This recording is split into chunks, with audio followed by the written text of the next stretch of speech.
What we rep, Lafayette Jeff, Broncos, let's go. All cash, no brakes, LJ for air, let's play. What we rep, Lafayette Jeff, Broncos, let's go. All cash, no brakes, LJ for air, let's play. What we rep, Lafayette Jeff, Broncos. Welcome to another off-season episode edition of the All Gas No Brakes podcast. I'm your host, Eli Moody. I'm here with Coach Shanley and Coach Wanner. We are here to talk about game days, Fridays. Let's get on to it. Coach Shanley? Yeah, how you want me to get this started? I mean, what are your pre-game, rituals? Get right to it. Well, we all have our stations, right, Coach Wanner? Yeah, for sure. There's quite a few. So, if we're talking me specifically or our team, me specifically, there's a certain routine that we like to follow. It's not a superstition, it's just a little stition. Or good habits, good routines that we like to follow on game day. So it's sacred, game day special. We work all off season for Fridays, and there's only so many of them that we get, right? So we got to make sure that everything we do has a logical sequence and a logical operation that we like to follow. But that's not just for players, that's also for coaches, right? Everything's got to make sense. So without getting too much into detail, I guess that's my, overarching answer. No way, dude. Give us the detail. You get here, look, man, you get here at 7 o'clock on Friday, or what time do you get here Friday? Yeah, it's about 7 o'clock on game days. So you're here at 7 o'clock. March us forward. What is from 7 o'clock? The bell rings at 2:45. What's that that look like? Okay, so we have other classes. We're teachers. We're all classroom teachers. I'm assigned to the weight room. First period, I'm assigned with Coach Russell for an athletic weights class. And then second period, we have our football sports performance class where I'm assigned in there with Coach OGD, Coach Russell as well. Game day pump? No, we used to do a game day pump. It's not anymore. It was the first 2 years in high school was a game day pump. It was we would go through quick stations, and then we get to actual game day pump. And now it's just it's performance stretching. prep, I think, is what OGD calls it. It's performance prep. So we work out on game days. Yeah. Right. I think there's this misnomer out there that you shouldn't train on game days, but there's a lot of science to that OGD follows. We're going to train on game day. There's not really. We used to do recovery days and things like that, and that's really out. But we'll do what OGD calls a performance prep. From a coaching perspective, where you're sending me call sheets. Coach Kronk, now Coach Jarrett will be sending me call sheets. Coach Riva's sending me special team depth charts. We're printing those off. We're in the process of getting those laminated throughout the course of the day. Just normal. We try to keep it as routine and normal as possible for you guys. We talked a little bit about this. Don't waste energy being psyched up and jacked up and screaming and hollering at 10 o'clock because game time's not till 7, right? So we got to conserve that energy, hydrate, all that kind of jazz. I don't know, Coach. Well, help me out, because I'm allergic to the weight room. That is not my environment. I think the weight room's for talking to people, which gets me in trouble all the time with Coach OGD. But what's the science behind it? Okay, so we used to be big game day pump. We're trying to make the biceps look good, right? Yeah. But you're talking about there's science behind it. What is the science behind it? It's what is Moody gaining from that? Is it a neurological preparation for performance? And sticking to the routine. If you stick to your routine, you will stay in your same performance like you would at practice. Because some people get in this mindset of, oh man, it's game day, and they lock up. I've seen it before. People just get in this mind of it's game day. I gotta overperform. Are we trying to get the nervous system, the twitchiness to turn on? Is that Yeah, and again, OGD would be able to speak way more intelligently on this than I could, but. Mm-hmm.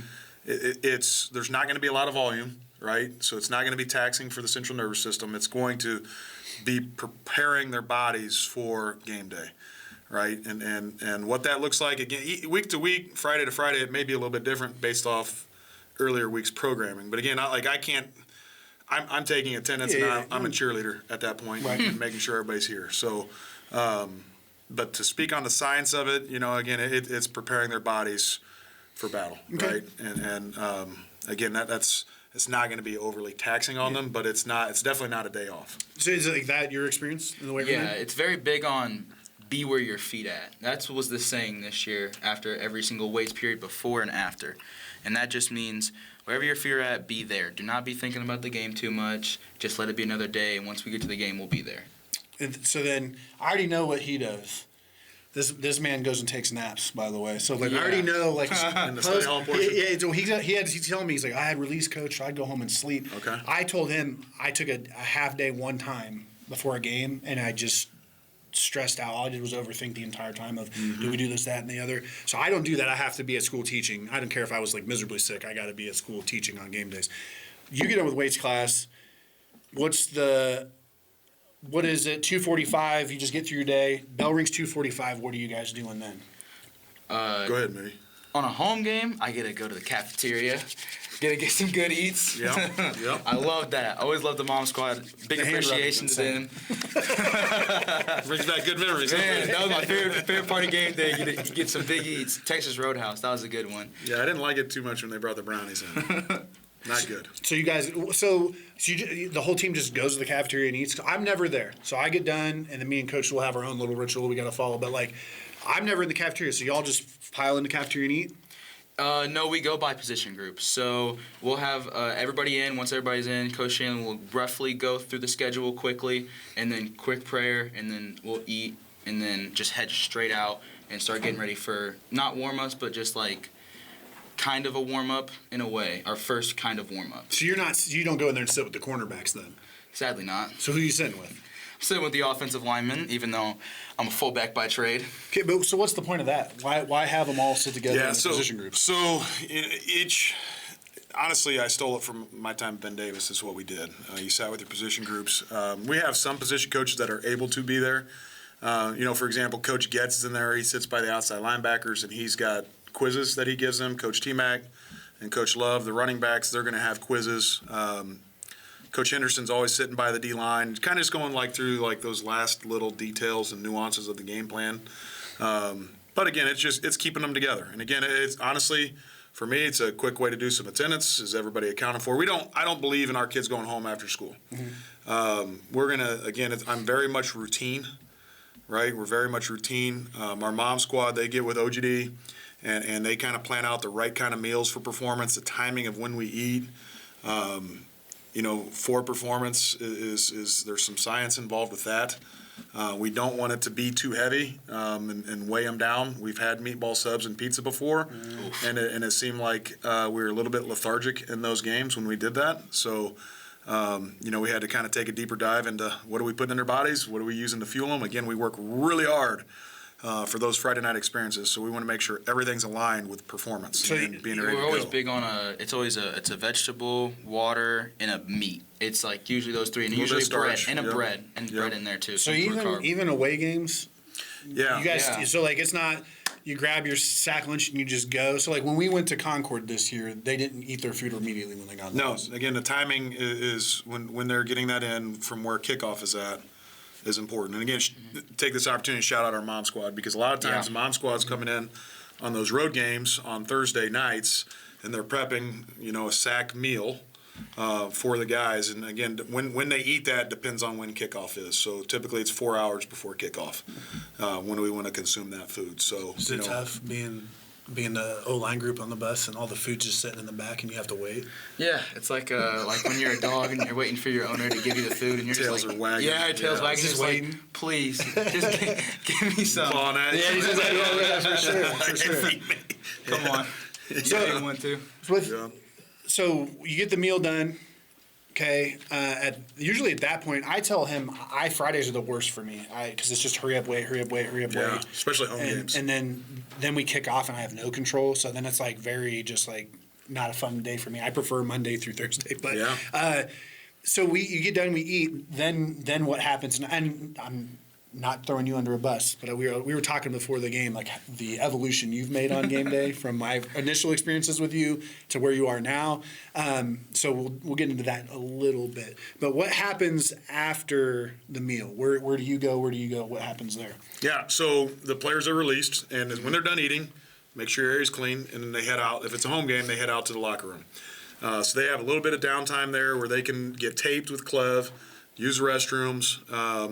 and just kind of chill out. You always have some type of video that's going on in the locker room at that point in time.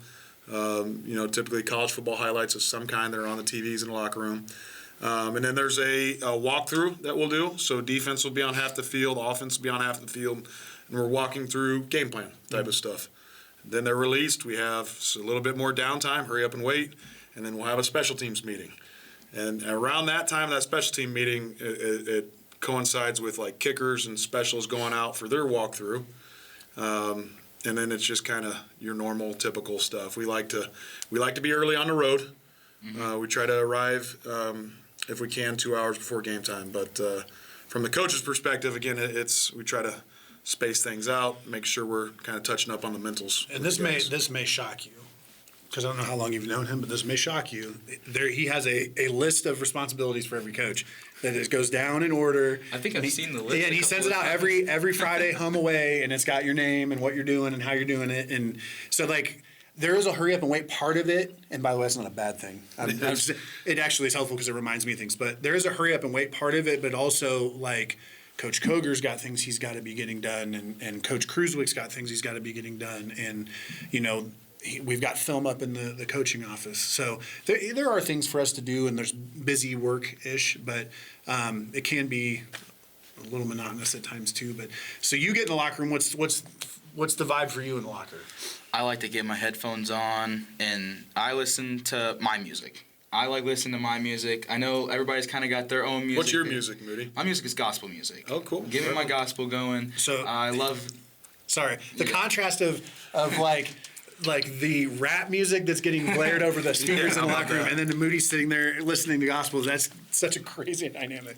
I like my gospel music. I like having sometimes just like a Bible readout to me, and or just like something like journaling into my note, like about Bible and stuff. Just like something to like kind of get my mind off of football a little bit, but at the same time keep me locked in, like very motivational type stuff to kind of keep me locked in at the same time.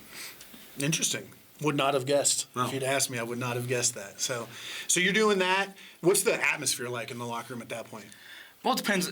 Defensive guys are real grabby in the locker room whenever we get there. Coach Shanley, you see it the most. I don't like a loose locker room. We want guys to kind of find their tunnel, do what it takes to get in that tunnel. It's like the skill group defensive skill. It's like they're like loosey, but it gets them. That's what gets them. And then offensive line guys, defensive line guys, it's kind of like just chilling in a corner. That's how I always am. So it kind of depends on what corridor of the locker room you're in, because it's in like a 3-corridor setup. And as someone who decided to pick the first corridor this year, that was a mistake, and I had to deal with a bunch of loosey-goosey guys when I was just chilling. How much is Coach Cruz communicating with you pregame? And not you, the O-line group, because you're part of a group, right? Yeah. So what's Coach Cruz's level of interaction with you pregame? Just a little fist bump and just let's get it going, just breathe and stuff type like that. So nothing too big yet because they just don't want to stress anything yet. Yeah, well, I just always think it's interesting, the position group dynamics and the way their coaches approach. You're never going to find me, obviously I'm not at the meal with the receivers. I'm very rarely in there just talking to them, because I'm very we've already saddled the horse, it's just time to ride, so I just leave my guys alone. I'm not going to inundate them with a bunch of information pregame. But then you said Coach Love, Coach Getz, they're quizzing their guys. And so I always think that dynamic's interesting of the different approaches to how coaches do those kind of things. So I just didn't know if Coach Cruz was in your ear, getting you those last minute bits of information. Or as an H-back specifically, I know me and Matt usually grouped up together with Coach Ritchie, and we usually talked about if what we're seeing on film, if they're swimming over, sometimes when we played Michigan City, they're one of the few teams that played us different this year. They try to just dent us, really. They try to dent in. Most teams try to play long like an Aiden type, but most of them, they try to dent in and really get in the run game. So we talked about that a lot during pregame. Yeah. Look at you using football language. Do you want to tell the audience what denting is? What you're trying to do as an H-back in that scenario? Oh, well, it's been so long. Better be digging it out. He used the term and then doesn't want to describe it. Denting is more of they're trying to rush into you, and you kind of just got to take them. It's more of a one-on-one block. It's a They're mono. trying to constrict the hole. Yeah. Right? Yeah. And you gotta get them out. You gotta wash them. Washing is just taking them out of the play. You wash them down or you dig them out, right? Yeah. Well, Michael Orr said, take them to the bus. Okay. That is the idea there. And then if they're gonna play long arm you long, they're gonna try to stay outside and stop possibly a read option, which is when the quarterback takes it instead of the running back. And so it kind of just it depends on the defensive scheme you see that week. But most teams try to long arm us. Coach Juan, I think, kind of shifting gears here, back to Fridays. You do a lot on Fridays too, especially like when we're on the road.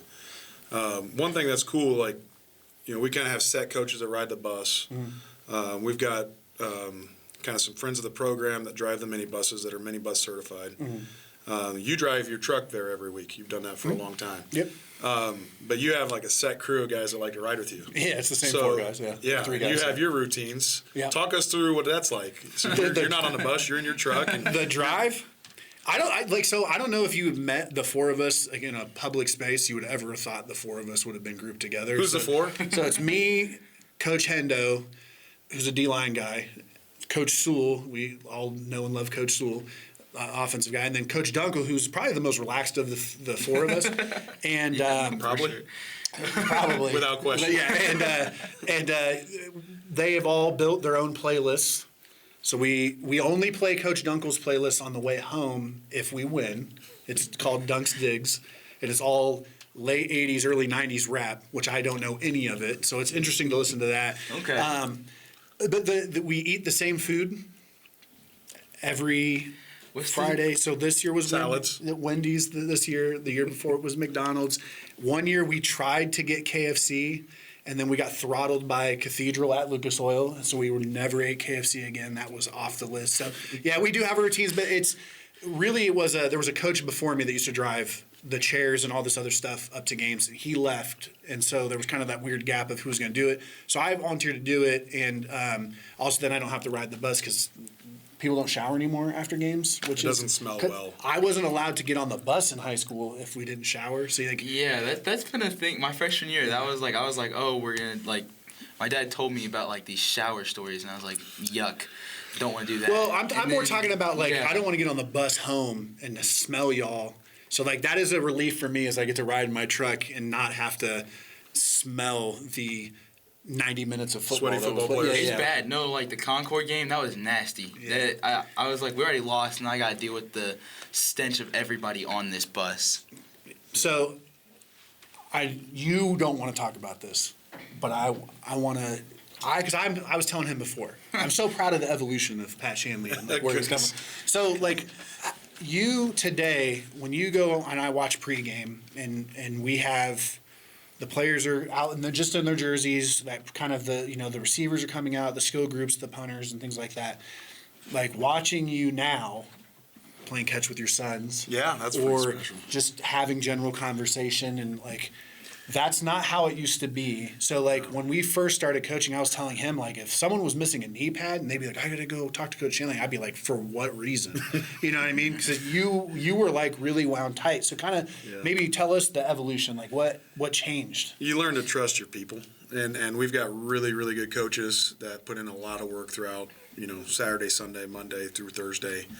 And as you said, the horse is saddled, I think is the term you used. Mm-hmm. So I think just understanding that and having confidence in our people and our preparation has allowed me to kind of just breathe a little bit. And kind of one thing I found, too, is I think the tighter that I am in pregame, the tighter our coaches are, the tighter our players are. So John Mundell was an assistant for us for a number of years, and he still gives me heck about it. He doesn't believe what you're trying to say right now, that I've actually mellowed out a little bit, but I just think the confidence that I've learned to have in our staff and being able to kind of sit back and just know that we've got a good plan, we've got good people, we're putting in the work, has allowed me to breathe a little bit and just chill. And hopefully, a byproduct of that is our kids are able to kind of do the same. Just trust their preparation, trust their work, and relax and have a good time. But you mentioned it's been really special the last couple of years, JJ being able to be a ball boy and being able to be that. I look forward to Jack being able to do that one day, maybe No Hayes. your sports-minded daughter and Hayes Yeah. get to join the fun and be a part of that, because it certainly adds a whole nother dynamic to how special Friday nights are. Can you feel the tension? So when Coach Shanley's tight or loose, can you feel it? Oh yeah. I do have a specific story for that. It was like Harrison. Keep it PG. It's every year we play Harrison. Like everybody just is so tense until that first kickoff, and it always ends after like the first quarter, and then everything just seems to breathe. And I understand that it's our biggest rival by far, and it's always a big deal every single game. And it's probably the game where outside of in the regular season, it's always packed. Like you can always expect a big house from either side. Not like there's not an open seat within range. Right. Dude, you mentioned something. That's probably the last thing we get to talk about here. You said that opening kickoff. What that feeling, like everybody's lined up, kickoff team, kick return team. There's like this weird, like calm silence that builds. Like, what's the feeling for you guys there? Because I'm on top of the world and I'm literally holding my breath. Like, Yeah, the best view of the city. Yeah. in that. So, like, talk me through the moments. You know, like, kicker takes his first step. What's the feeling in that moment? Like, the game's about to start. What does that feel like? I'm just like, please stop taking it so slow, Matt, and just kick the ball so we can get this going. Just kick it. Just kick it. So it's nerves for you? Yeah, it's nerves. Please just get it going. I want to hear somebody just get absolutely just like swamped out, like just mopped. That's, by the way, the most football thing ever. Getting the first hit out of the way. I've never not heard a football player, even as a quarterback, you just want to get the first hit out of the way. Yeah. So, what about you? Man, it's like football. I don't know. We'll have 75 workouts in an off season, and you're not really guaranteed any Friday night necessarily, but like over the course of the regular season, there's 9 regular season games. You're guaranteed 1 playoff game, right? And from there, it's just like all this work goes into that moment. And there's so many people involved. You have such a special community that you get to play in front of. So it's surreal, man. It's special. The other sports get to play 30 games, right? We don't. We get 10, right? You get 10. If you're lucky, you get 14, right? So I think just like acknowledging how special that is and kind of taking that in and just feeling that environment, man, it's truly special. Been doing this for 20 years.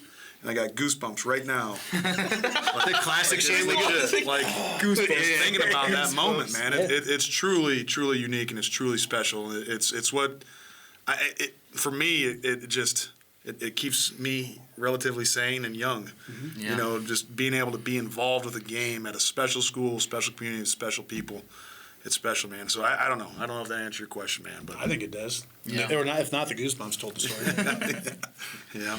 And then, obviously, like last thing here is just our pregame ritual of flag carrier and hammer carrier. Man, that's awesome. I will say that's like another thing. Tell our listeners what those stand for.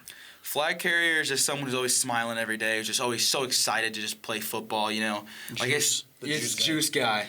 And then the hammer is just that grit guy. The Blake Gordons of the world, the Ben Pickerings. Those guys who just bring it every day. They might not be the loudest, but they're coming in here to work every day. Mm-hmm. And I was personally a flag carrier, which I get to take to the grave. I got pictures of from Lando that I get to What game hold was on that? Forever. It was against McCutcheon. There It was you my go. first Big game rivalry back game. from the Staples incident. Yeah. You were the hammer carrier that week. You got a hard head. You're gritty, tough dude. So that's pretty special for the guys. That's a moment like the guys really take pride in and trying to earn that. Oh, for sure. Even after I got that, I was still working to get another one. I was like my grind doesn't stop no matter what. And it was cool to get shouted out, but I was always a guy I kind of liked working in my quiet a little bit. Yeah. The only thing I would mention about the flag, because I know we got to go, but it's not something that's for just starters. It's like it could literally be anybody. My favorite moment of this season is Slick Rick gets to carry the flag Against Concord? Yeah, it's for a lot of kids that's a really special moment for them. And you don't have to be the guy to be able to do that, which is kind of special about our program, right? So. Yeah. Right on. All right. Cool episode, man. That was fun to talk about. For sure. That was a great episode, and I thank you guys for staying along with this episode. Make sure you like, subscribe, hit that bell icon from 5. The Moody 5, 4, 3, 2, 1. Go Broncos! What we rep, Lafayette, Jeff, Broncos, let's go. all gas, no brakes, LJ for air. Let's play. What we rep, Lafayette, Jeff, Broncos, let's go. All gas, no brakes, LJ for air. Let's play. What we rep, Lafayette, Jeff, Broncos.